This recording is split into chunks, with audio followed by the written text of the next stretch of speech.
ஓம் நம சிவாய. ஓம் நம சிவாய.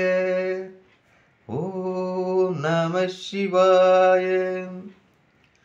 அன்பான சிவ அன்பர்களே, கடந்த நாட்களில் நான் உங்களுக்கு திருவாசகத்துடைய பாடல்களும் 18 சித்தர்களும் 12 ஜோதிலிங்க வரலாறும் சிவபெருமான் எடுத்த 19 அவதாரத்தை சிறப்பு அம்சத்தை நான் உங்களுக்கு சொல்லிட்டு வந்திருக்கிறேன்.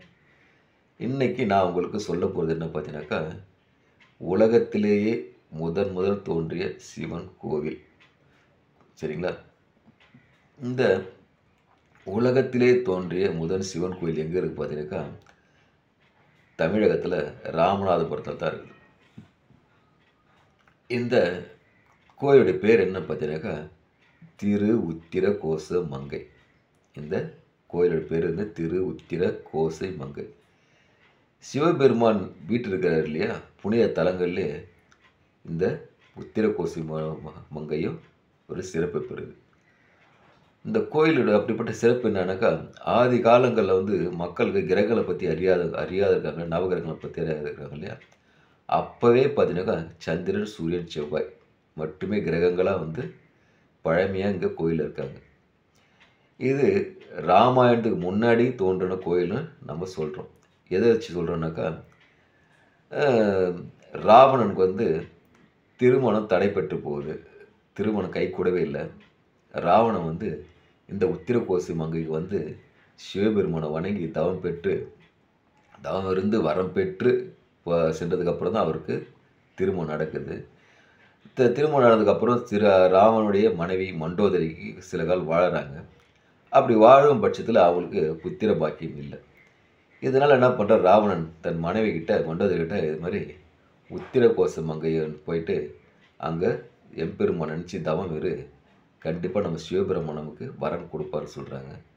சரி, ராவனுடைய சொன்ன வார்த்தைக்கு ஏற்ப மண்டோதரி என்ன பண்ணுறாங்க, தவம் செய்கிறாங்க. சிவபெருமான் நினச்சி ரொம்ப தவம் செய்கிறாங்க. செஞ்சுட்டு வந்து இலங்கைக்கு வராங்க. இலங்கைக்கு வந்து அந்த தவத்தை விடுறதா இல்லை, அந்த தவத்தை தொடர்ந்து தவம் செய்கிறாங்க. இந்த மண்டோதரியுடைய தவத்தில் வந்து சிவபெருமான் ரொம்ப மிதமெஞ்சி போயிடுறார், மகிழ்ச்சி அடைகிறார்.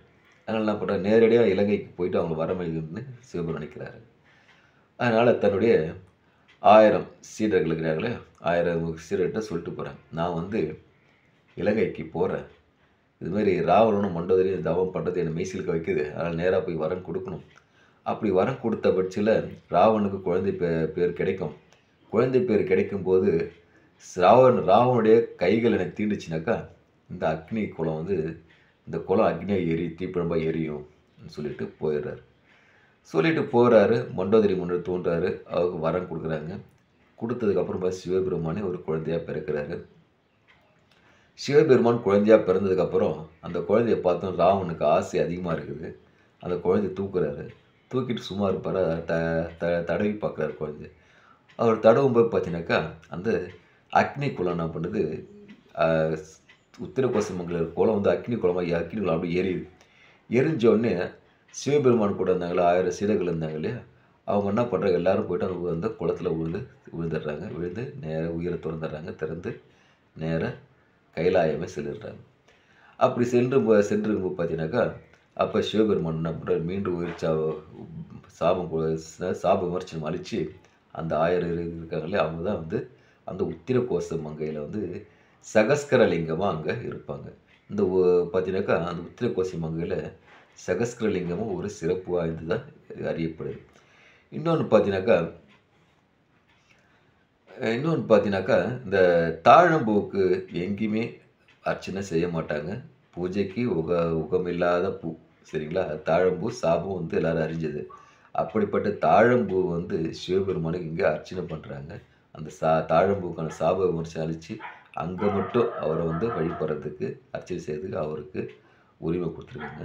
இங்கே கோயிலோட பேர் பார்த்தீங்கன்னாக்கா, மங்களநாதர் மங்கள நாயகி. இது சிவபெருமானுக்கு அந்த உத்திரகோச மங்கையுடைய பேர் வந்து அங்கே வீற்றிருக்கிறார். மங்கள நாயகனா. இப்படிப்பட்ட உத்திரகோச மங்கை மிகவும் சிறப்பு அம்சம் உள்ளது. வெகு தூரத்துலலாம் இல்லை, இத்தனை கோயிலுக்கு போகிறோம், எவ்வளவோ செலவு பண்ணுறோம்.